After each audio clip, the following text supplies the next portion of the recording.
was your reaction last week when Roman didn't show up to practice, and how did you find out about the reason for that? Yeah, I'm not going to get into the Romeo situation. Trying to keep that in closed doors, you know what I mean, with the team and everything.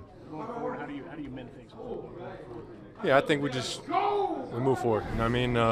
Happened. It's in the past, and I think everyone's excited to have him back, and I think we just move forward with it and learn and grow from the situation. Is there anything he needs to do, or has he addressed you guys or done anything in that regard? I'm not gonna get into all that. Jordan, I'm curious though. Let's say I'm one of your wide receivers, which would be bad for you, obviously.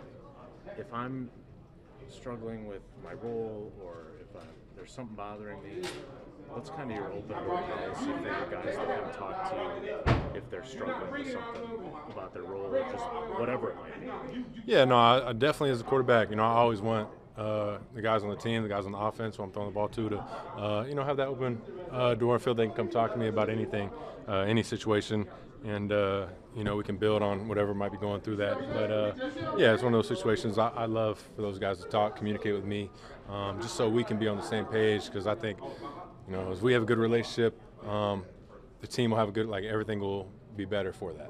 It's obviously important for you to have good relationships with guys. You go way back with Romeo specifically, obviously. How is your relationship right now with him? No, I think we have a good relationship. I think Rome is a competitor, and he's shown that in the time he's been here, in those 3 years. So, but we have a great relationship. I mean, we train together throughout most of the offseason, and something that we've been building up. So, we'll move past this and keep building our relationship. Jordan, in training camp, did you see, I know you saw McKinney as a big player back there, but when you were going against him, did you see this at all, this kind of stuff for him? Yeah, he did so many good things during training camp. He was definitely kind of always around the ball. But to be honest, no. I mean, we all knew he's a good player, but I think the way he's going out there and playing and getting these takeaways every game, no one can see it coming, but you can't predict these things. It's what happens in the game. There's so many different factors, and just being in the right spot at the right time and going up and making plays, and it's something that you can't predict. But I think it's a credit to him. I mean, he takes advantage of the opportunities when the ball's in the air, and he puts himself in the right spot a lot of times, whether it's just reading the quarterback, reading the concept. And, he's been making some really good plays. But all along, throughout training camp, we've known that he's a good player, things like that. Are you getting anywhere near 100%? Yeah, I'm feeling good. Coming after this game, didn't really feel any problems. So I'm definitely feeling good. When you made that scramble and you were able to run for some yards, was that a box you checked off, able to do that in the game? No, I feel like I could do that. Scrambles just, when the situation comes up, playing the game, having a feel for pocket awareness, things like that. But, I was confident going into that game. If I needed to scramble, I'd be able to scramble. Vikings game, I did that too. So, I was confident going in there. Jayden had a big year for y'all last year. What's the difference do you see in him this season? Where has he kind of developed his game grown? Yeah, I think, he's making a lot of big-time plays, and when the ball's in the air, he's going out there and taking it, And I think, where he made strides so much was last year coming in, it was year one, and just understanding the concepts, understanding where he fit in the concepts and the timing of it, and how he should be running routes. I think he's so much more precise with that, and it's credit to the work he put in too. But I think that's the biggest area is just the timing, understanding where he needs to be, and like I said, he's making plays when the ball is coming to him. With the knee, Jordan, has that impacted the under center stuff and therefore the ability to do play action? So once you get back to being yourself, can you maybe do more of that kind of stuff? I don't think. I think maybe the Vikings week. I think that might have had an impact. But I think going forward, I've been good. I think after that game, I've been pretty solid doing all under center and gun dropbacks. Jordan, Matt said that you guys maybe got only about 10 snaps of two shell against the Rams. That they were always bringing a guy down, playing mostly single high. Do you take that upon yourself where you're like, all right, well, we got to be efficient in the passing game to pull them out of this if we want to be able to run the ball with two safeties back, that kind of thing. Do you take it upon yourself that it's like, all right, we got to get this done? No, defense is going to call what they're going to call. You kind of just react to all that stuff, and whatever play is called on our end, just go through your reads and stay true to that. But we adjust as offense. We can't predict what the defense is going to call.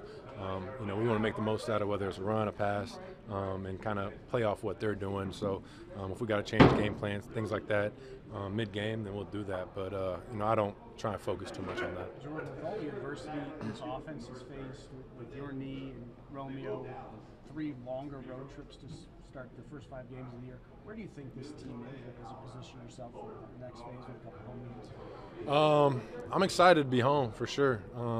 2 weeks back to back. We're taking it 1 week at a time, but it'll be good. I mean, like you said, we went to Brazil to start, and a long trip to LA. So we've had a couple longer trips, but I think we've handled them all well. I mean, it's part of the job that we play, but I'm definitely excited to be back home.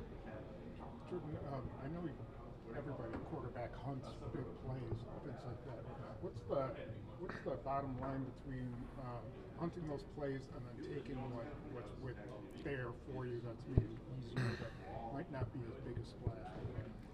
Yeah, I mean, that's always the game you got to play as a quarterback is just staying true to your reads, going through and taking what the defense is giving you and, not trying to force those big plays. And definitely lessons I've had to learn and things like that. But, you got to take what they give you, and then, eventually those bigger plays will come if you keep staying true to your reads, things like that. But, you can't be too trigger happy to try and, hunt those big plays all the time and just, play off what the defense is doing.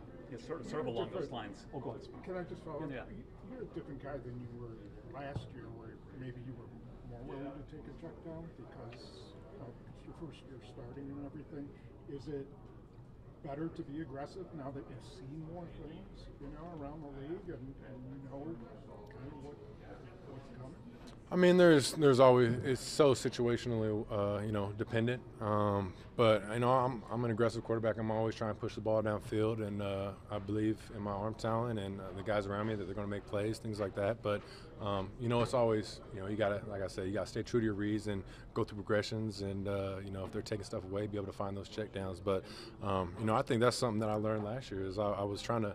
We get in 3rd and long situations. I'm trying to get that first down every time instead of just taking those check downs and kind of playing the game and just, like I said, taking what the defense is giving us. So, you have had a bunch of big plays this year. How do you get back to last year's, like the second half of last year's consistency where you consistently get those first downs rather than getting some here and there? Yeah, I mean, it just comes down to execution. We got to just keep doing what we're doing. We come here and work every week and, just try and be our best player I can be on Sunday and stay as consistent as possible. But, it all comes back down to the work. Just continue to work throughout the week and getting better. So when this offense is at its best, in your opinion, what do you think you say it looks like?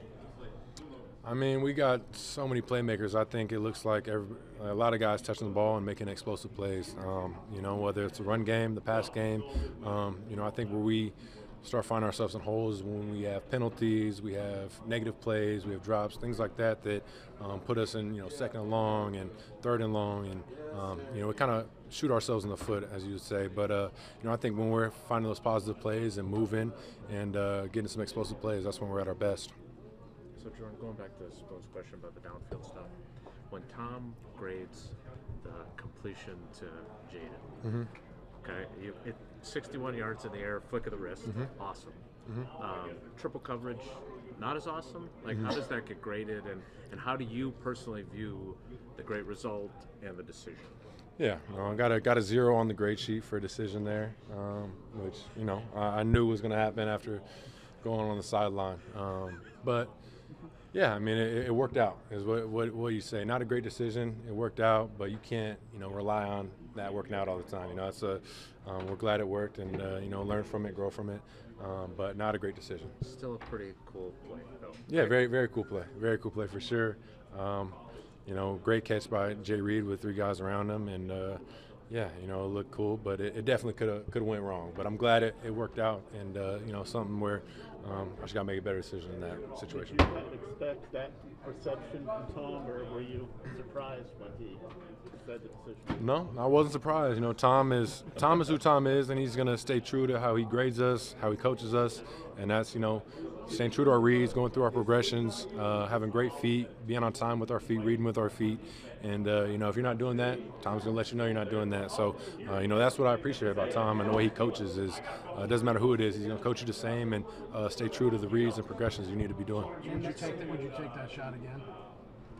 No, I wouldn't. I would not, but like I said, I'm glad it worked out the way it did. In that same vein, you had a third and long completion from like inside your own 10. It looked like to Reed that ended up being dropped. I'm sure that was graded really high. What's it like when you go through the process and some things work out that aren't graded well, and then you're graded really well on things that don't? How do you stay centered when results don't always match the grades in the process? Yeah, I mean that goes back to just controlling what I control. You know, I got to go out there and be the best quarterback I can be able to go through my reads and put the ball where I need to, and you know, make the plays I need to. And I can't control, you know, a receiver dropping a ball, a DB making a good play. You know, I just got to stay true to myself. I know that things happen throughout the course of the game, and you know, you just got to be able to move on. You know, defense make plays, we miss some plays, and it's how you respond and move forward. But I just got to keep doing my job and staying consistent with that. On the deep ball, that was your mindset if it reads down there somewhere? Yeah, like Jay Reed said, man, he's down there somewhere. Just throw it up, make a play. Out of curiosity, would you have thrown to I think there was a dig route there on that play, right? And then Malik was down the right side. No, Bo Melton, yeah, he was running a deep kind of dig route on the left side. That's my first read, and the corner stayed high over the top, so I just take that right there. Jordan, going back to Rob's question about McKinney, I'm not asking you to help Kyler Murray figure out how to handle him, but what is it about him? Is it the amount of ground he can cover? Is it the way he disguises stuff? Like what, if you're looking at safeties that you have to deal with, what are the skills that he has that would cause you problems if you had to play against him in a game? Yeah, I mean, like you said, I think he does a great job just playing the post. You know, he can read the concepts well and understand kind of where the quarterback's looking, and then he just does a great job playing off the quarterback and reading our feet, things like that. And then, like I said before, I mean, when the ball's in the air, he makes plays. You know, you see so many of these plays where, you know, a DB might drop it or something like that, and he's not. He's making those plays, and he just finds himself around the ball. But I definitely think it's just his ability to see concepts, and I mean that comes with film study, things like that, and just understanding where the offense is trying to take advantage of them, and he just does a great job putting himself in great positions. With that sort of conundrum are other quarterbacks in right now when they see what he's doing on tape. At times, corners in this league have been shut down corners. You just see a lot of action on their side of the field. But when it's a safety, you can cover so much ground. What's a quarterback supposed to do? Yeah, I mean, you got to know where he's at. You know, being a quarterback playing against him, you have to know where he's at all times, and do a good job with your eyes, and you know, as you take that next step, trying to look guys off and understanding that if you're looking this way, he might start drifting this way if you want to come back to the other side. So I think it's just knowing where he's at all times, knowing that he has really good range of safety, cover sideline to sideline, and you know, adjusting maybe taking some air off throws if you're throwing down the sideline, knowing that he might be getting there. So just knowing where he's at all times. What have you thought of Tucker's growth since, you know, you didn't play like the first half of last year barely, and now he's kind of a go-to guy for you? Yeah, I mean, he's just worked. Even last year when he wasn't getting as many reps, wasn't getting the ball thrown to him as much, you know, he's been the same guy. So he works very hard throughout the week, and I mean, everybody loves him for the way he plays. You know, he goes out there, lays it all on the line. And I mean, just like I said before, his mindset when he catches the rock, I mean, he reminds me of like somebody playing running back. You know, he's trying to score, and he's making guys miss. He's running people over, and he's very hungry. I'd say that. So he's grown, and he's been the same guy since he got here. So I'm proud of him and the work he's put in.